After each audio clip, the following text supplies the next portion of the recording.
Hi guys, it's Jessica here, and welcome to this edition of the Quotation Bank Revision Tutorials, helping you with your GCSE English Literature exams. In these videos we take a key quotation from the text and provide a great model for how to go about analysing it precisely and how to get the most out of it in an exam, as well as providing you with the framework for an excellent revision activity you can do on your own. In this episode, we're looking at An Inspector Calls, following the format of our Quotation Bank study guides, where we take 25 key quotations and explore interpretations, literary techniques, analysis, and suggestions on which essays the quotations could be used in. The Quotation Bank has guides for a variety of GCSE texts available on our website, Amazon, or online. So go and have a look, as well as follow us on social media.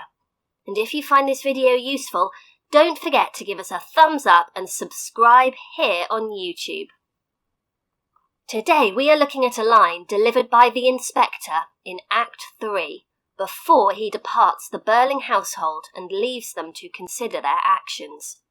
Just before Inspector Gould delivers his powerful final monologue, and references the millions and millions and millions of Eva Smiths and John Smiths, he wants to remind the Burlings and the audience of Eva's suffering as an individual and the unique role each Burling had to play in her torment.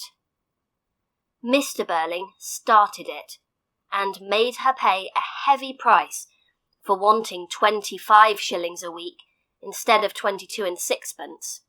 Sheila had her turned out of a job. Mrs. Burling turned her away when she most needed help, and refused her even the pitiable little bit of organised charity you had in your power to grant her. However, when Eric claims, "I'm not likely to forget" his role in her downfall, the inspector is at his most forceful, stating Eric just used her for the end of a stupid, drunken evening, as if she was an animal, a thing, not a person. No, you won't forget. In the context of the play, Mr. Burling, Mrs. Burling, and Sheila all attack Eva financially. The inspector makes clear Eric uses her for his own desires, selfishly exploiting her vulnerability. So what are we going to do with this quotation in our answer?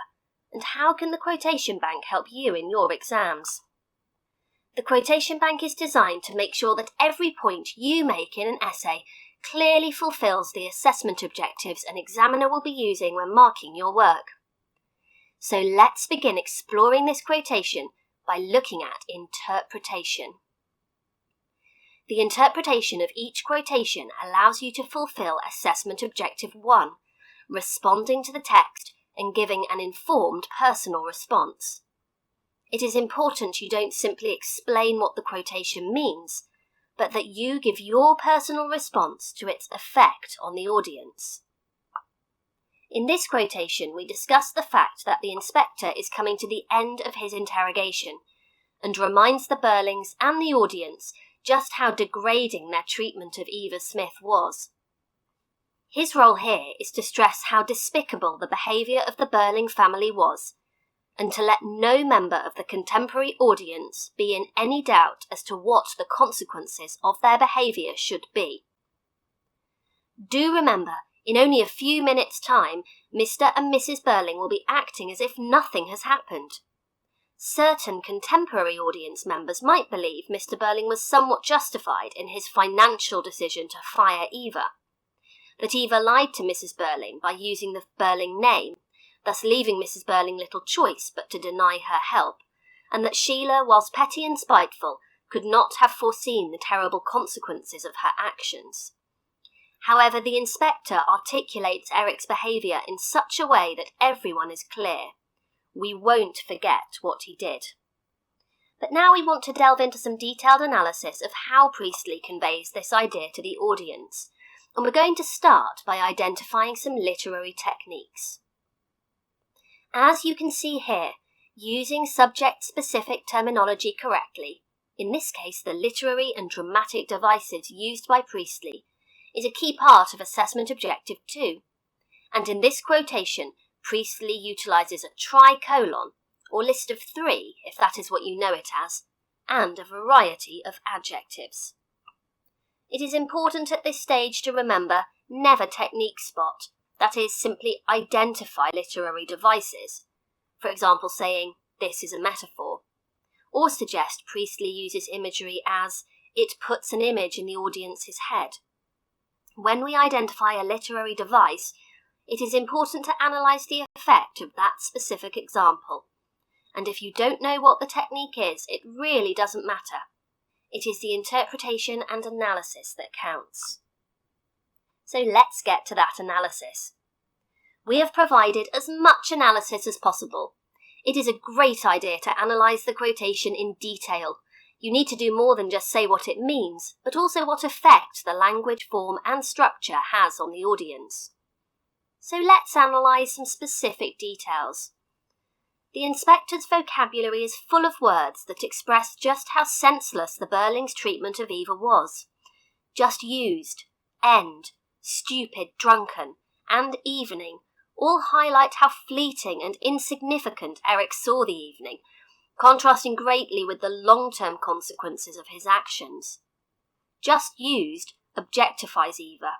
She is portrayed as a disposable entity, something Eric can simply throw away once he is finished with her.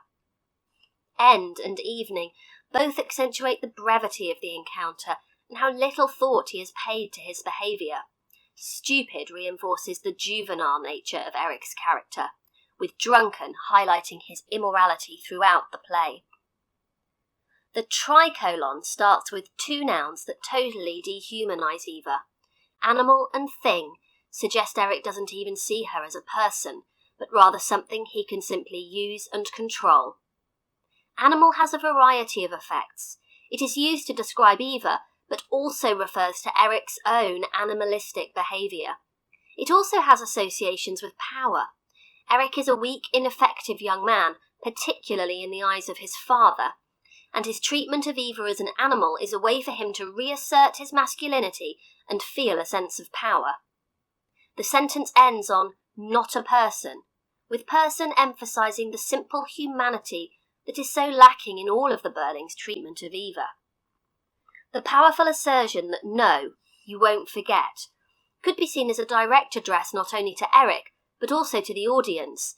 They must not simply leave the theatre and return to their individualistic ways. This line could be spoken bitterly, angrily, or with a sense of regret. It is important to note that after the inspector leaves, Eric and Sheila do not forget, in contrast to the older generation who soon act as if nothing happened, widening the generational gap between them that has been growing throughout the play, but perhaps leaving the audience with a sense that the younger generation may be able to change their ways. There is a great deal to explore in this quotation, but it is important that you only use it if it is relevant to the question you have been set, and so we are going to look at which essays this quotation might prove useful in. Your answer needs to be focused to fulfil assessment objective 1. This section helps you choose relevant quotations and link them together for stronger essays. This quotation certainly provides useful exploration of the theme of power within the play. Eric's treatment of Eva is all about control, and about Eric's ability to exert power and influence over another human being. Burling's bombastic speeches, Mrs. Burling's constant parental pressure, and the fact that "you're not the kind of father a chap could go to when he's in trouble," conveys Eric's intense sense of inferiority. The sense that Eric just used Eva implies Eric's desperate need to hold power over someone so as to appease his own sense of worthlessness. Society also comes into focus within this quotation. The singular you, her, and she tell the story of the abuse of one individual by another, but the audience must put the event into the context of the play. Gerald spent a good deal of time setting the scene in the Palace Bar earlier in the play. Whilst the inspector is isolating this one incident for focus, the audience are aware that there were numerous men in the bar that night, all looking to act in a similar manner to Eric. Indeed, we are shown the actions of old Joe Meggerty, to reinforce Priestley's message that this behaviour is not the actions of a few isolated individuals, but a pattern of behaviour that permeates society. "You won't forget" could be taken as a threat to the men in the audience, many of whom would recognise Gerald's description of the palace bar. Finally, the issue of class is evident in the language of the quotation.